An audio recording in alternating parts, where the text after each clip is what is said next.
नमस्कार साथियों कई बार ऐसा होता है। लोग जो है वो फर्जी तरीके से रजिस्ट्री करा लेते हैं धोखाधड़ी से। मान लीजिए आपके भाई से, पापा से, माता से या आपसे किसी ने रजिस्ट्री करवा ली या पैसा नहीं दिया या मान लीजिए अन्य कोई मिस्टेक है, तो ऐसी कंडीशन में आप दाखिल खारिज 100% रुकवा सकते हैं। क्या कानून है, चलिए मैं आपको बता रहा हूं। अगर आप किसी मैटर में विशेषज्ञ द्वारा कंसल्टेशन करना चाह रहे हैं तो कॉन्टैक्ट नंबर वीडियो के डिस्क्रिप्शन में मेंशन किया गया है, ये यहाँ पे भी मेंशन किया गया है। ठीक है, डायरेक्ट कॉल ना करें, व्हाट्सएप मैसेज करें। ठीक है, और अगर आप जूनियर एडवोकेट हैं या मान लीजिए आप कानून की जानकारी अधिक लेना चाह रहे हैं, तो आप ये कोर्ट ड्राफ्टिंग एवं नियम ई बुक ले सकते हैं। साथियों इसमें कई जानकारी आपको मिल जाएंगी, जैसे स्टे एप्लीकेशन कैसे लिखते हो, उसके नियम क्या होते हैं, आदेश स्थगन ड्राफ्टिंग। ठीक है, यहाँ पे दाखिल खारिज रुकवाने के लिए, दाखिल खारिज कैंसिलेशन के लिए, दाखिल खारिज रेस्टोरेशन, रजिस्ट्री कैंसिलेशन, ठीक है, बैनामा कैंसिलेशन, बंटवारा, वसीयत प्रोबेट, ठीक है, कौन सा केस किस न्यायालय में चलेगा, सभी के नियम और ड्राफ्टिंग फॉर्मेट्स आपको मिल जाएंगे। अगर आपको लेना है तो स्क्रीनशॉट ले लीजिए, व्हाट्सएप नंबर ये दिया गया हमारा।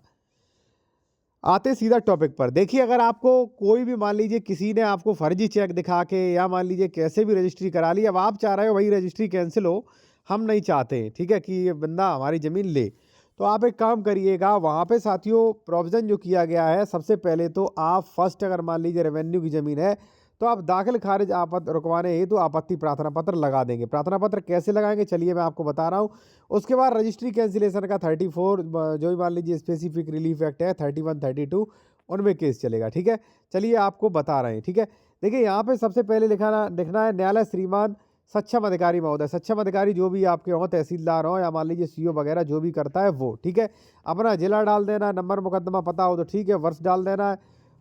ठीक है, फलाने बना फलाने, यानी कि जिसने खरीदा है उसका नाम यहाँ पे, जिसने मतलब बेचा उसका नाम यहाँ पे, अपना ग्राम का नाम और प्रार्थना पत्र वास्ते दाखिल खारिज आपत्ति है तो वहाँ बस यही कहना है महोदय, विनम्र निवेदन है कि प्रार्थी हितवद्ध पक्षकार है, उक्त वाद उक्त में बैनामा के आधार पर नामांतर प्रार्थना पत्र चाहा है, प्रार्थी को बैनामा पर आपत्ति है, उक्त पत्रावली पर आपत्ति करना चाहता है, तो श्रीमान जी से निवेदन है कि वाद उक्त में प्रार्थी को न्याय के लिए आपत्ति का अवसर प्रदान करें।